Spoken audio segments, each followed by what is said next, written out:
In today's golf video, I'm going to share with you how to create more lag in your downswing for more speed. Make sure you check this video out.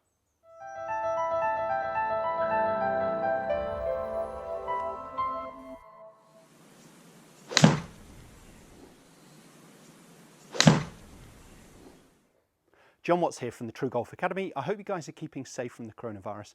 That's why I'm at home filming this video rather than out on the golf course. If you haven't seen one of these, I've been filming 3 videos a week on my YouTube channel, so check out some of my other content. All at the minute still based around how to practice at home, but these drills are relevant and able to take to the driving range and then as feelings out onto the golf course. The info for my social media channels is also coming along the bottom of the screen here. During the lockdown period, I've been filming a lot of content on there, well worth checking out, shorter videos than these, but again, all around improving your golf game at home. So today what we're going to be discussing is creating more lag in your downswing. Now what is lag? It's just the angle from the lead arm to the club shaft. So we want to maintain it. We've got to let a lot of it go into impact at the right point. What we don't want to see is golfers letting that angle going too early. We often refer to that as a casting movement. What we see with a lot of elite golfers is they really maintain or even increase their angle in the downswing and let that speed go nearer the golf ball rather than generating a lot of speed here early on. So it's a fantastic exercise. What we can actually do, and we don't need the golf club for this initially, we're going to get to the top of our swing, and then we're just going to try and feel that our trail palm, so for me as a right-handed golfer, that's my right hand, my palm faces backwards to almost the camera back here, away from the target as I start my downswing. So I'm trying to start my downswing by applying some force, some pressure towards my lead foot, and I'm trying to keep my palm facing backwards as long as I can here into impact. Now, if I was really trying to hit a low shot, punch shots, try and drive that ball under the wind or under the trees, I almost want to feel like I maintain that position and my palm here is facing down towards the golf ball into impact. I would absolutely take our palm being pretty flat, almost striking the ball, slapping the ball there at impact. Of course, what we don't want to see is my palm facing back up towards me. We've got to increase that angle in the downswing, this angle here or here, whether we're working on the lead arm or the trail arm. I just find it quite useful filling with that trail wrist with the palm facing away from the target for a little longer.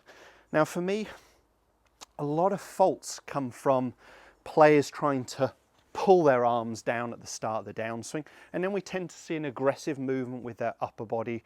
We don't tend to see the lower body respond well enough. So when I'm getting that feeling here, I want to almost feel like my hands are being a little bit left behind. So I'm starting the downswing with my lower body and I'm almost trying to leave my hands up. Now if you watch some of my videos before, I've talked about that a number of times. I think it's a real key part in that transition, and I'll put a few other ideas, some other videos I've filmed, links just here, well worth checking out, about starting the downswing.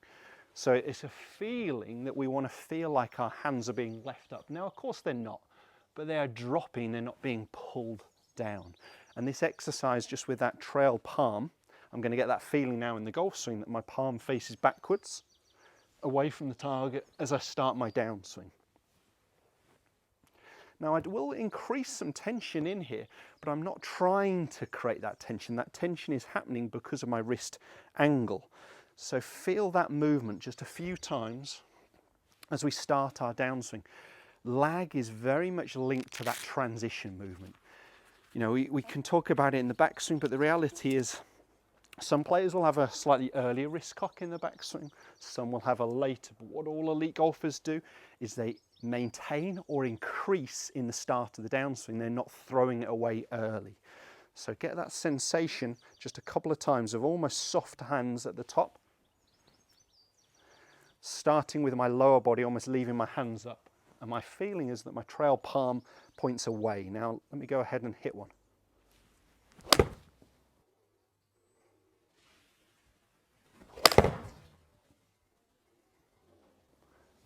So it's almost trying to feel like that club is, I'm waiting for the club is dropping, not being pulled down. That's a key part for me. So, same sensation, leaving the hands behind, palm facing behind me. So the more I can get that sensation, you will get that feeling when you give this exercise a go. Now, whether you can hit golf balls or not, if you're at home, doesn't matter. If you can just clip a T-peg or an airflow ball, that's great. But obviously these drills, very relevant when you're able to get out to the practice areas, out into the driving range, and then take that feeling to the golf course. If this video has helped, hit the thumbs up. Do subscribe to my channel, as I mentioned at the start. If you hit the little bell icon, it just notifies you every time a new video is live. And I'll see you guys soon.